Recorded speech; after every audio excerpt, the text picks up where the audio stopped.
প্রথম প্রশ্ন, পাত্রী নির্বাচনে কোন কোন বিষয় প্রাধান্য দেওয়া উচিত? নবী করিম সাল্লাল্লাহু আলাইহি সাল্লাম বলেছেন, মানুষ বিভিন্ন বিষয় দেখে বিয়ে শাদী করে, রূপগুণ দেখে, অর্থ সম্পদ দেখে, বংশমর্যাদা দেখে। কিন্তু তোমরা বিবাহ করবে, বিবাহ করে জেতার চেষ্টা করবে, বিবাহ করে সফল হওয়ার চেষ্টা করবে দাম্পত্য জীবনে দিনদার নারীকে, দিনদার পুরুষকে, দিনদার জীবন সঙ্গীকে প্রাধান্য দিয়ে। অন্য কিছু থাক আর না থাক, অন্তত দিনদারি, তাকওয়া এবং আল্লাহ ভীরুতা যেন পাত্রপাত্রীর মধ্যে থাকে, এই বিষয়টা দেখে তারপর তোমরা পাত্রপাত্রী নির্বাচন করবে, বিয়ে শাদীর জন্য জীবন সঙ্গী নির্বাচন করবে। আমাদের সমাজে আজকাল দেখবেন সবাই শুধু সুন্দর সুন্দরী নারী খোঁজে, পয়সাওয়ালা মানুষ খোঁজে, এছাড়া আর কোনো কিছু নাই। এই জন্য ওই যে কথিত আছে, আজকাল ছেলে পক্ষ শুধুমাত্র খোঁজে হলো আটার বস্তা। আটার বস্তা তো বুঝেন, মানে মেকআপ করে কে কত সুন্দর হয়েছে সেটা খোঁজে। আর মেয়ে পক্ষ খোঁজে হলো টাকার বস্তা, অর্থাৎ ছেলের বাপের কত টাকা পয়সা। আজকাল অবশ্য ছেলে পক্ষ অনেক সময় আটার বস্তার চাইতে টাকার বস্তা বেশি খুঁজে, ঠিক না? যে মেয়ের বাপের পয়সা করে কি আছে, ওইদিকে নজর। তো এরকম কিছু ছোট লোক কিসিমের মানুষও দুনিয়াতে অনেক আছে। অথচ দাম্পত্য জীবনের সুখ শান্তির মূল মন্ত্র হলো দিনদারিতা। নবী করিম সাল্লাল্লাহু আলাইহি সাল্লাম বলেছেন, আদ-দুনিয়া কুল্লুহা মাতা। দুনিয়াতে আল্লাহ যত কিছু সৃষ্টি করেছেন, প্রত্যেকটা সৃষ্টি, আপনি প্রত্যেকটা সৃষ্টি থেকে উপকৃত হতে পারবেন। প্রত্যেকটা সৃষ্টি থেকে আল্লাহ রাব্বুল আলামিন আপনার উপভোগের উপায় রেখেছেন, সেটা আপনার তৃপ্তির কারণ হতে পারে। তবে পৃথিবীতে যত জিনিস আল্লাহ সৃষ্টি করেছেন, এর মধ্যে সবচেয়ে বেশি উপভোগের কারণ, তৃপ্তির কারণ, সুখের কারণ হলো কারোর ঘরে যদি একজন নেককার স্ত্রী থাকে, জীবন সঙ্গিনী থাকে, তার চাইতে সুখী মানুষ পৃথিবীতে আরেকজন। ভাইরা আমার, এই নেককার জীবন সঙ্গিনী একজন পুরুষের জীবনকে যেরকম আনন্দ এবং তৃপ্তিতে ভরে দিতে পারে, একজন নারীর জীবনকে তৃপ্তি এবং আনন্দে ভরে দিতে পারে একজন নেককার জীবন সঙ্গী, যদি একজন নেককার স্বামী কোনো নারী পেয়ে যায়। এই জন্য মেয়ের বাবারা পয়সাওয়ালা খুঁজবেন না, ক্যারিয়ার দেখবেন না, সরকারি চাকরি খুঁজবেন না, বিদেশি পার্টি দেখবেন না, দেখবেন না কতটা প্রতিষ্ঠিত, দেখবেন সে কতটা ভালো মানুষ। ভালো ছেলে যদি খুঁজে না পান, মসজিদের ফজরের নামাজে প্রথম কাতারে নিয়মিত কোন যুবকরা আসে খেয়াল করেন। এরপর আল্লাহ রাব্বুল আলামিনের উপরে তাওয়াক্কুল করে ওই যুবককে অন্যান্য দিক থেকে মোটামুটি মিলে গেলেও তার এই দিকটাকে প্রাধান্য দিয়ে আপনার মেয়ের জন্য পাত্র হিসাবে নির্বাচন করেন, ঠকবেন না ইনশাআল্লাহ। আর যদি পয়সা কড়ি আর অন্যান্য দিক দেখেন, তাহলে এক সময় হয়তো আফসোস করবেন, আর সময় ফিরে আসবে না। আল্লাহ তাআলা আমাদেরকে বুঝার তৌফিক দান করুন। মুশকিল হলো দিনদারিতা চেনা আবার বড় জটিল।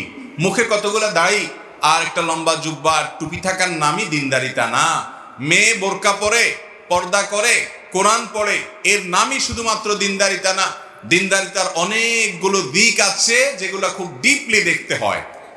এটা বোঝার সবচেয়ে সহজ উপায় হলো, ছেলেরা তাদের বন্ধু বান্ধব কারা, কাদের সাথে তারা মিশে উঠা বসা করে, বিশেষ করে তাদের আগে থেকে ব্যাকগ্রাউন্ড যদি দেখেন, মন মানসিকতা যদি আগে থেকে জানার চেষ্টা করতে পারেন, সেটা খুবই ভালো।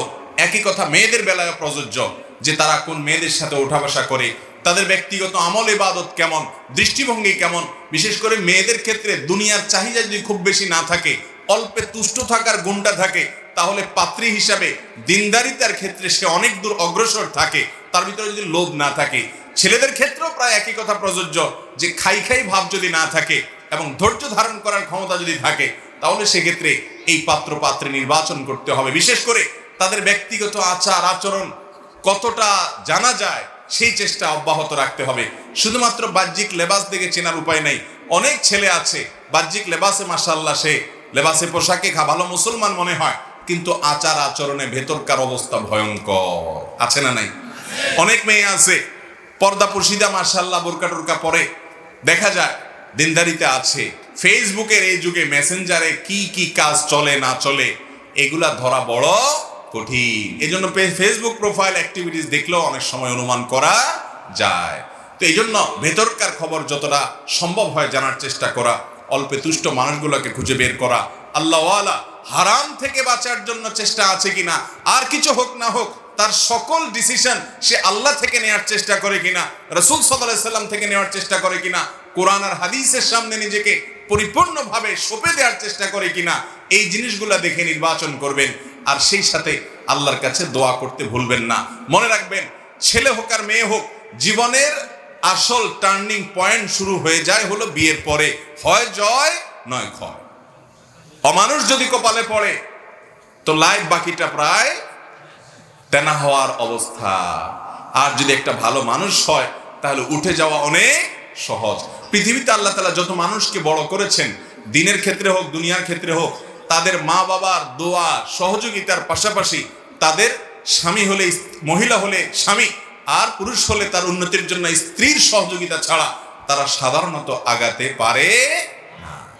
যত মানুষ আছে দেখবেন যে আল্লাহ তাআলা তাদেরকে এই দিক দিয়েছেন। এই জন্য অন্য কোনো দিক থাকুক আর না থাকুক, দিনদারিতার ক্ষেত্রে কোনো কম্প্রোমাইজ করব চেষ্টা করব না ইনশাআল্লাহ। আর দিনদার পাত্রী পাওয়ার জন্য নিজেও ভালো মানুষ হওয়ার চেষ্টা করতে হবে। নাম আতর আলী, গায়ের থেকে গন্ধ আসে, এই টাইপের মানুষ হলে চলবে। মুসলমান নাম আছে, ইসলামের নাম দাম কিচ্ছু নেই, দুনিয়ার আকাম কুকাম সব করেন, কিন্তু চান হলো আস্ত একটা রাবেয়া অবশ্যই আপনার ঘরে আসুক। ঠিক না ঠিক? অনেক মানুষ আছে বিয়ের আগে দুনিয়ার প্রেমের নামে যত রকমের জেনা আছে, যত রকমের বাদরামো আছে, যত রকমের নোংরামো এবং অশ্লীলতা আছে সব করে, কিন্তু বিয়ের আগে হুজুরের কাছে বলে, হুজুর একটা মহিলা মাদ্রাসার মেয়ে দেখেন আমার জন্য।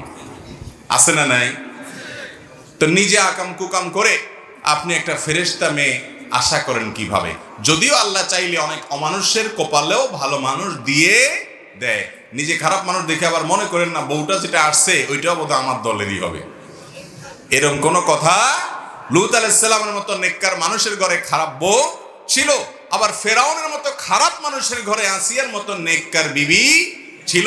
এজন্য নিজের চরিত্র খারাপ দেখে আবার এটা চিন্তা করেন না যে আমার তো চরিত্র সব লটর ফটর, অতএব বউ যেটা আসছে এটাও বোধহয় আমার দলেরই হবে, কারণ খারাপের সাথে তো খারাপ হওয়ার কথা। এরকম যোগ বিয়োগ করবেন। আল্লাহ তাআলা আমাদের অবিবাহিত যুবকদেরকে, যুবতী বোনদেরকে বিবাহের জন্য সর্বোত্তম জীবন সঙ্গিনী, দিনদার, আল্লাহ ভীরু, হালাল হারাম বাজ বিচার করতে পারে, আল্লাহকে চিনে, আখিরাতের প্রতি ঈমান আছে, নবী সাল্লাল্লাহু আলাইহি ওয়াসাল্লামের প্রতি ভালোবাসা আছে, এরকম ধৈর্যশীল, অল্পে তুষ্ট এবং মুত্তাকি পরহেজগার ভালো জীবন সঙ্গী পাওয়ার তৌফিক দান করুন। আমিন।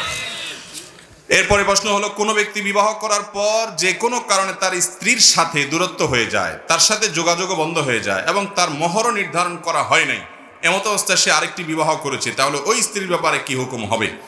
বিবাহ করার পর যদি দূরত্ব হয় তাহলে আবার মোহর নির্ধারিত কিভাবে না হয়?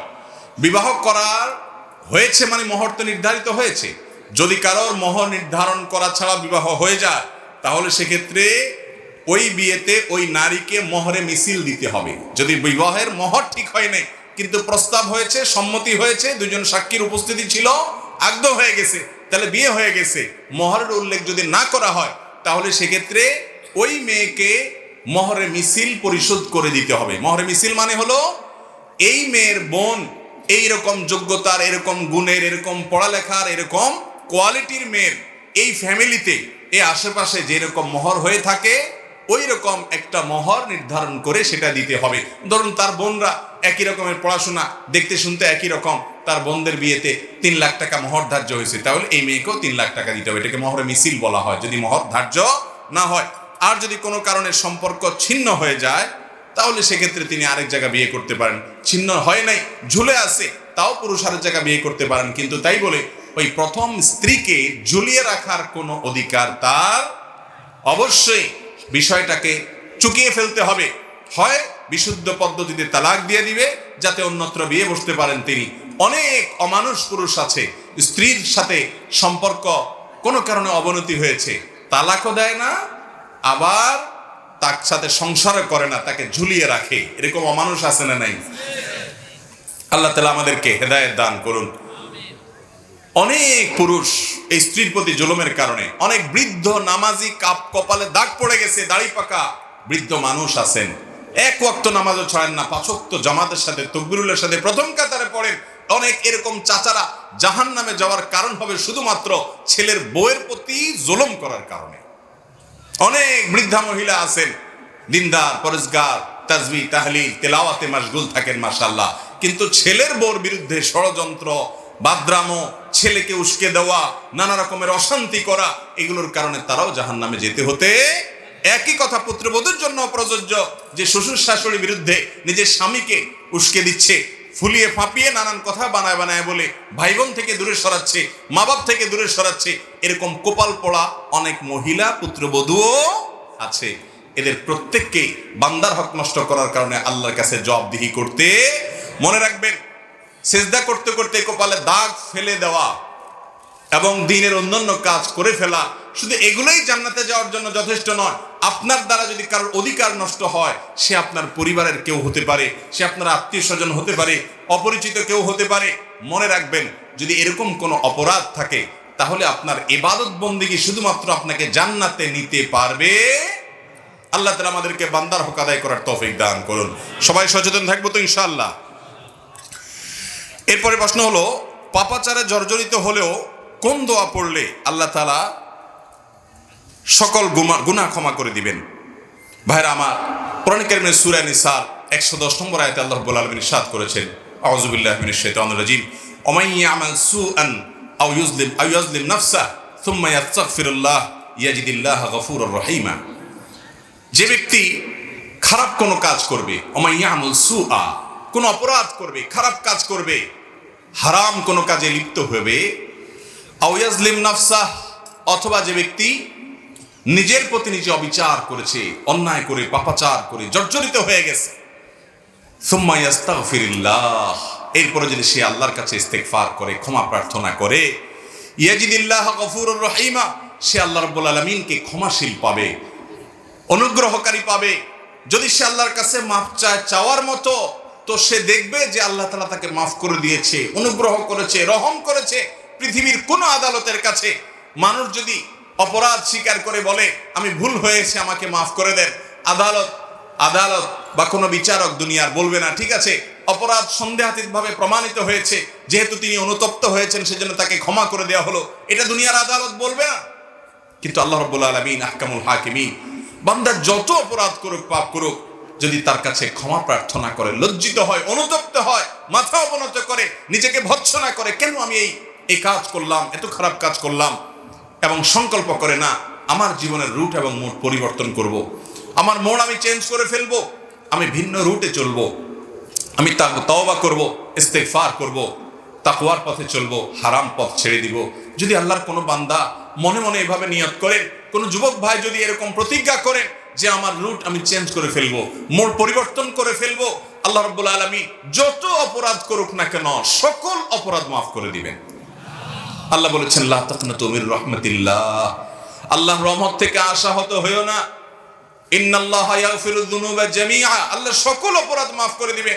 আমাদের অনেক যুবক ভাই আছেন, অনেক বোন আছেন, অনেক বিভিন্ন বয়সের মানুষ আছেন, শয়তান তাদেরকে ওয়াসওয়াসা দেয় এই বলে, তুই এত পাপ করেছিস, এত অপরাধ করেছিস, কোন মুখে আল্লাহর কাছে মাপ চাইবি, কোন মুখে আল্লাহর কাছে তওবা করবি, আল্লাহর কাছে কেমনে মাপ চাইবি, থাক দরকার নাই, এই মুখ নিয়ে আল্লাহর কাছে মাপ চাওয়ার মতো অবস্থা নাই। এই কথা যদি আপনার মনে কখনো জাগ্রত হয়, উদ্রেক হয়, তাহলে আপনি নিশ্চিত হয়ে যাবেন আপনার আশপাশে ইবলিস ভরে গেছে এবং আপনার উপরে ভর করেছে, আপনার ধ্বংসের চূড়ান্ত পথে আপনাকে নেয়ার জন্য সে চেষ্টা করছে। নিরাশ হওয়া এটা মুসলমানকে সাজে না। আপনার পাপ যত বেশি হোক না কেন, আল্লাহর রহমতের পাওয়ার তার চাইতে অনেক বেশি। এই জন্য দরকার হলো ইস্তেগফার, তওবায়ে নাসুহা। আল্লাহ আমাদেরকে তওবায়ে নাসুহা করার তৌফিক দান করুন। তওবায়ে নাসুহা করলে আল্লাহ তাআলা সমস্ত পাপ মাফ করে দিবেন।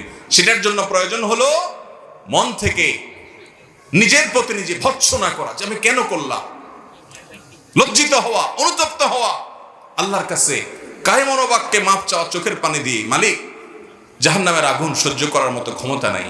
এবার পাপের প্রায়শ্চিত্ত শুধু আখিরাতেই হবে তা নয়, দুনিয়াতেও এর প্রায়শ্চিত্ত আমার করতে হতে পারে।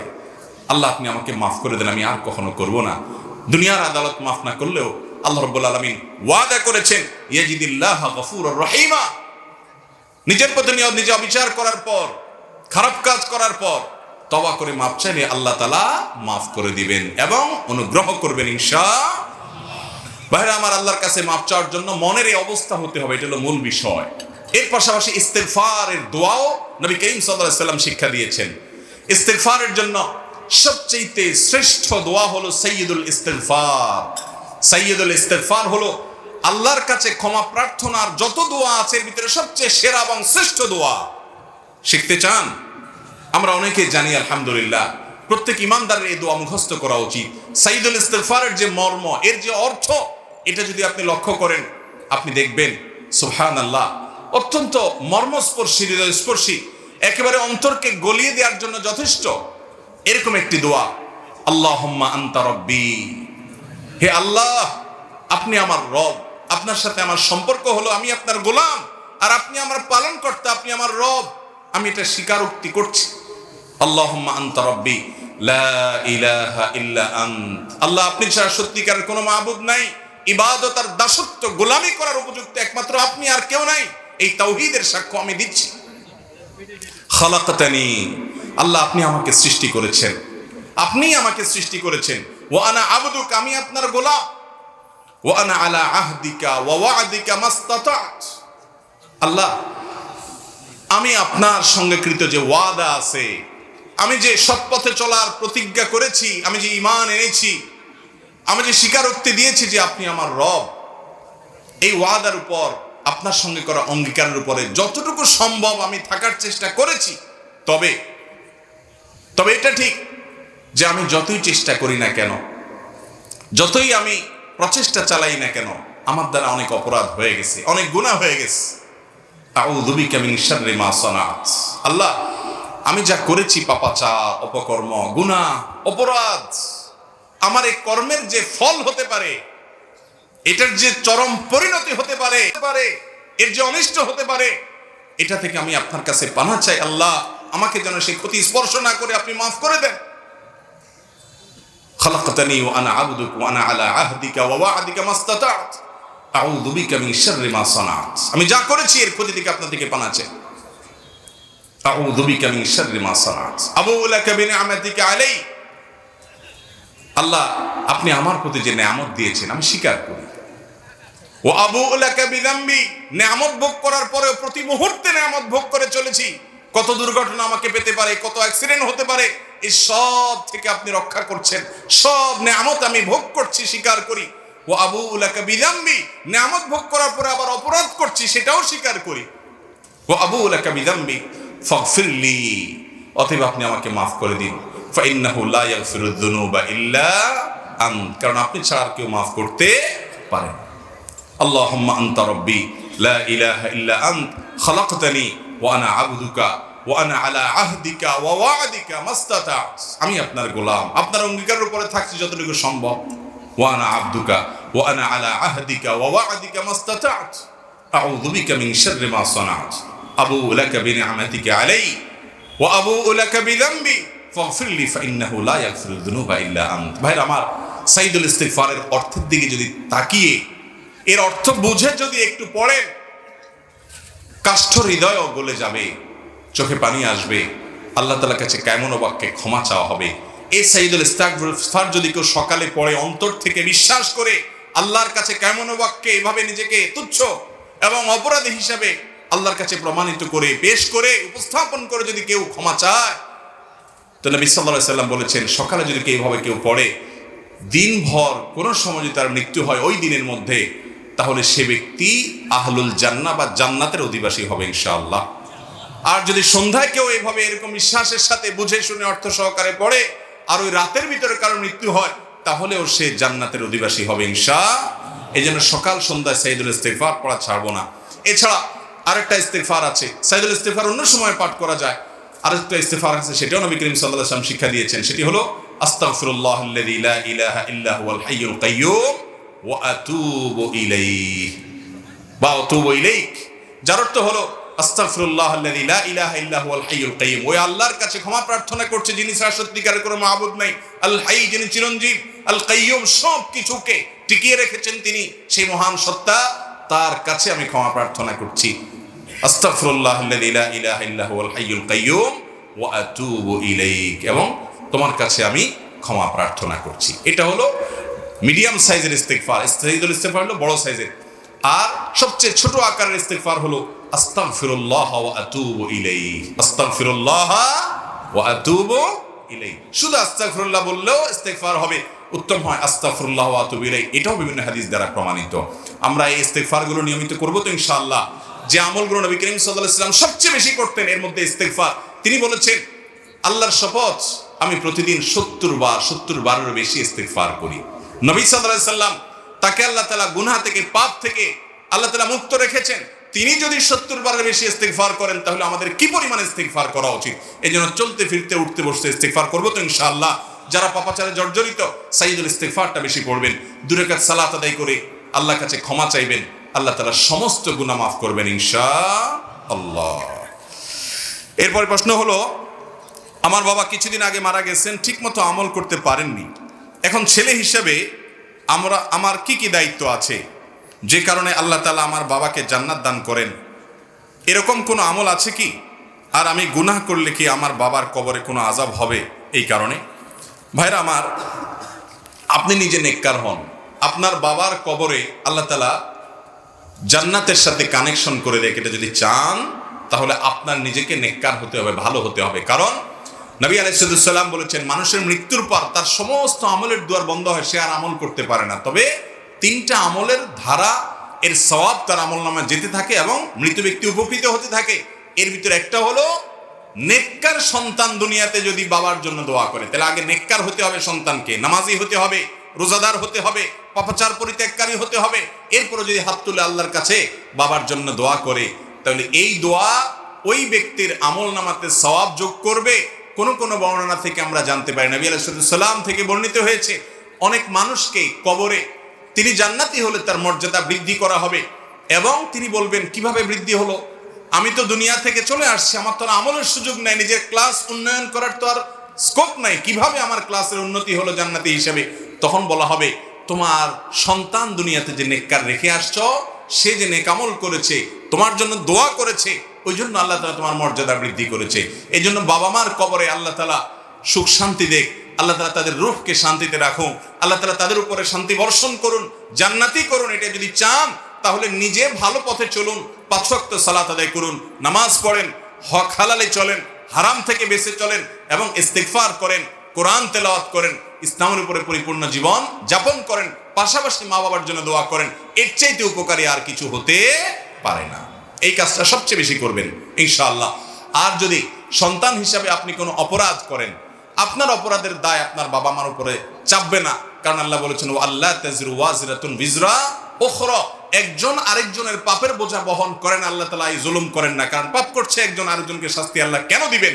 তবে যদি বাবা জানে তার মৃত্যুর পর সন্তান এই অপকর্ম করবে বা জীবদ্দশায় করে, বাবার দায়িত্ব হলো তাকে জীবদ্দশায় অসৎ কাজ থেকে বাধা দেওয়া, এবং মৃত্যুর পরেও যেন সে এটা থেকে বেঁচে থাকে।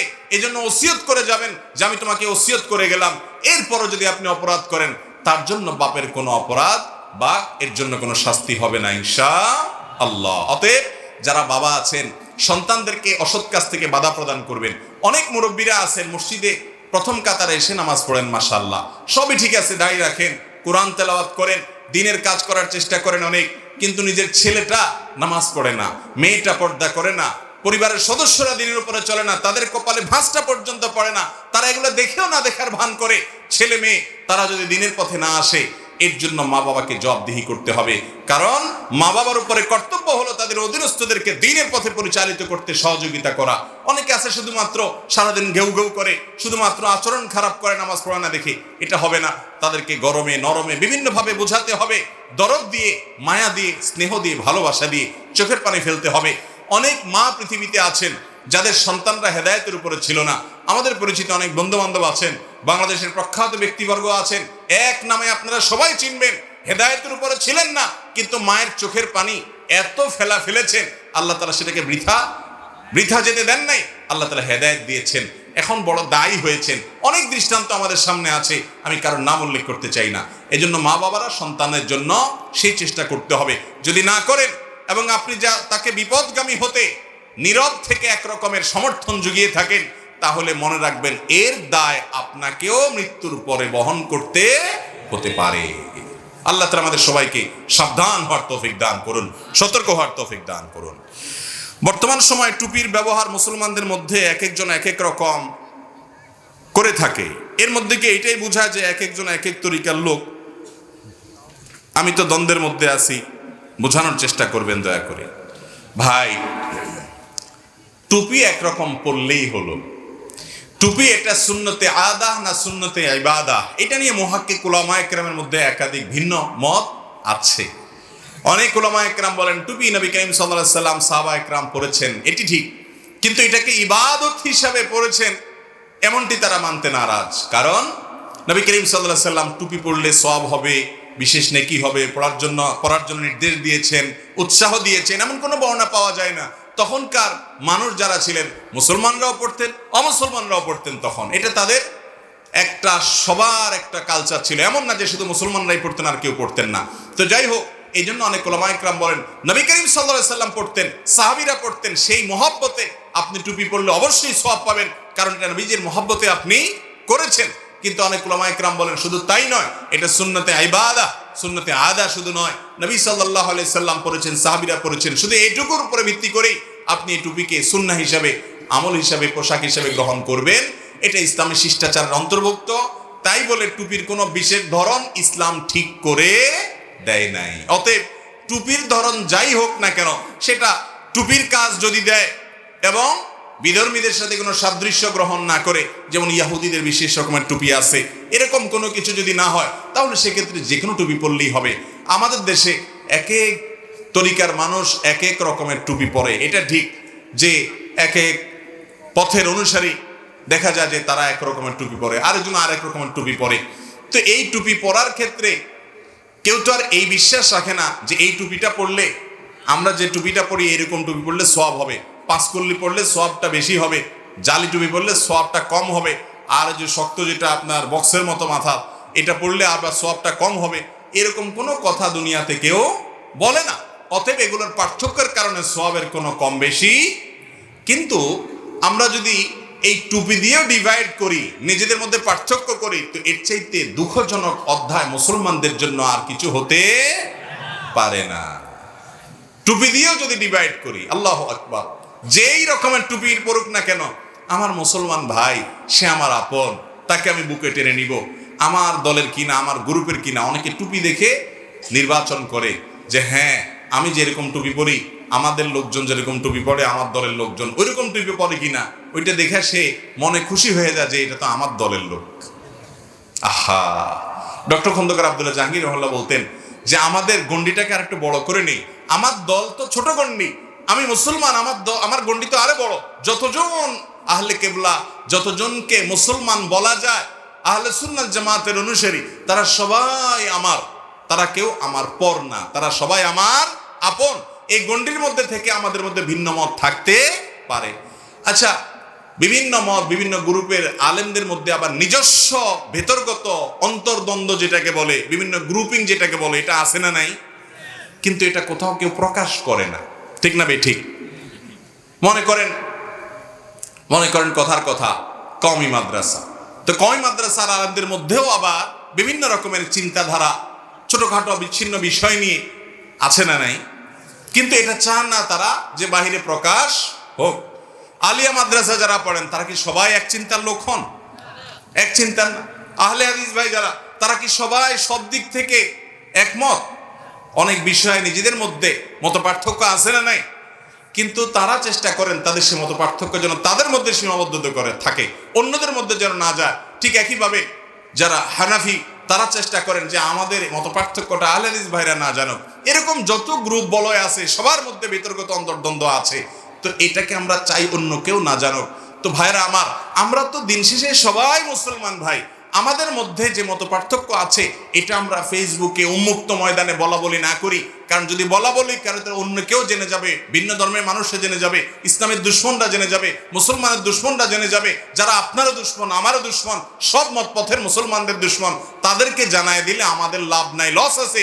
এই জন্য সেগুলোকে ঢাকার চেষ্টা করি। মত পার্থক্য আছে, থাকবে, এর মধ্যেও আমরা একে অন্যকে ভালোবাসতে পারি শুধুমাত্র এই কারণে যে সে কোরআন এবং সুন্নাহর অনুসারী, সে আল্লাহ এবং তার রাসূল সাল্লাল্লাহু আলাইহি সাল্লামকে ভালোবাসে। হয়তো আমার মতে তার ভিতরে কিছু ভুল ত্রুটি আছে, তারপরেও তাকে আমার ভাই মনে করতে হবে, সে আমার শত্রু হতে পারে। আল্লাহ তাআলা আমাদের কলিজাগুলোকে বড় করার তৌফিক দান করুন। টুপি দিয়ে ডিভাইড করা এটা খুবই খারাপ জিনিস ভাইয়েরা, খুবই খারাপ জিনিস। আল্লাহ তাআলা আমাদের সবাইকে হেদায়েত দান করুন। আমার কাছে একজন হিন্দু টাকা চেয়েছে ব্যবসা করার জন্য, ব্যবসায় 3 ভাগের 1 ভাগ আমাকে দিবে। এখন টাকা দেওয়াটা সঠিক হবে কিনা?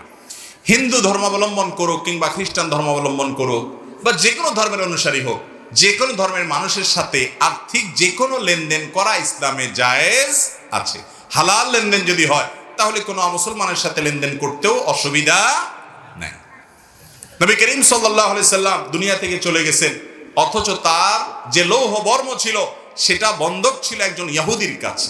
সামান্য কিছু খাবারের বিনিময় সেটা পর্যন্ত বন্ধক রেখে নবী সাল্লাল্লাহু আলাইহি সাল্লাম দুনিয়া থেকে চলে গেছেন। তাহলে তার কাছে সেটা বন্ধক রেখে তার কাছ থেকে খাবার নিয়েছেন ধার হিসাবে নবীজি সাল্লাল্লাহু আলাইহি সাল্লাম।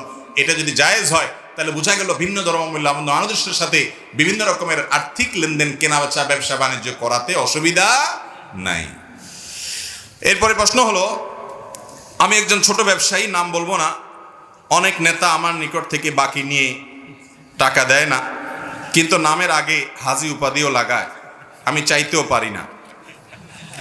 ভাই, এই সমস্যা তো গ্রামে শহরে সব জায়গায় এরকম হাজি নামের কিছু পাজি যেরকম আছে, নেতা নামের কিছু অমানুষ, কিছু মাস্তান, কিছু গুন্ডা সব সমাজেই কম বেশি আছে। এরা জানে না যে ক্ষমতার দাপটে, গায়ের জোরে, অস্ত্রের জোরে গরিব মানুষের দোকান থেকে, মুদি দোকান থেকে, সামান্য দোকানের দোকান থেকে খেয়ে, চা দোকানের চা থেকে খেয়ে সে চলে যাচ্ছে, লিখে রাখ বলে চলে যাচ্ছে। লিখতে লিখতে ওই বেচারার খাতা একটার পরে আরেকটা লেখা শুরু হয়ে যায়, টাকা দেওয়ার কোনো খোঁজ খবর থাকে না। যে ব্যক্তি এই কাজগুলো করে সে জানে না যে পৃথিবীতে কোনো মানুষ কোনো মানুষকে ঠকাতে পারে। পৃথিবীর কোনো মানুষকে কেউ কোনোদিন সত্যিকারের ঠকানো যেটা বলে এটা করতে পারে না, কারণ মুসলমান জানে এই দিন দিন নয়, দিন আরো, সেই দিন প্রতিটি পয়সার কণার হিসাব দিতে তুমি ঠকাতে পারবা না। নিজের কপাল নিজে পুড়ছো, সেদিন তোমাকে হিসাবদিহি করতে হবে পাই পাই করে। নবী করিম সাল্লাল্লাহু আলাইহি সাল্লাম বলেছেন, সেদিন আসার আগে নিজেদের মধ্যকার লেনদেনগুলো চুকিয়ে নাও। যেদিন কেউ কারোর কোনো কাজে আসবে না, কেউ কাউকে ছাড় দিবে না, বাপ ছেলেকে দিবে না, স্বামী স্ত্রীকে দিবে না, সবাই সবার পাই পাই করে হিসাব নিবে। আল্লাহ তাআলা বিচার করবেন পুঙ্খানুপুঙ্খ করে। দুনিয়ার গুন্ডামি মাস্তানি সেখানে চলবে, সবগুলোর বিচার হবে। ও মাস্তান ভাই, আল্লাহর প্রতি যদি বিশ্বাস থাকে, মুসলমানের সন্তান হয়ে থাকো, তাহলে বিশ্বাস রাখো, নিশ্চিত জেনে রাখো, এই অভাবী মানুষ কিয়ামতের ময়দানে আল্লাহর কাছে বিচার করে তোমার গলায় জিঞ্জির লাগাবে, তোমাকে সেদিন বিচার করা হবে। আর যে নামের শুরুতে হাজী সাহেব লাগাইছে, অনেক মানুষ আছে নামাজ কালাম পড়ে, মাশাআল্লাহ ভালো মানুষ, এই শুধু গুন্ডা মাস্তান না, অনেক দেখতে ভালো মানুষও আছে যে মানুষের হক মারে। গ্রামে দেখবেন, শহরেও আছে, অনেকে অনেক দোকান থেকে বাকি টাকি অনেক টাকা নেওয়ার পর এরপর আর ওই দোকানের আশেপাশে দিয়ে ভুলেও যায় না, অন্য রুট দিয়া ঘুরে অন্য দোকান থেকে নগদ খায়, আছে না? হাওলাতে একবার নিতে পারলে হলো, এরপর আর ওই লোকের ধারে কাছেও। নবী সাল্লাল্লাহু আলাইহি সাল্লাম বলেছেন, কিয়ামত আসার আগে এসব লেনদেনগুলা সব ফ্রেশ করে ফেলো।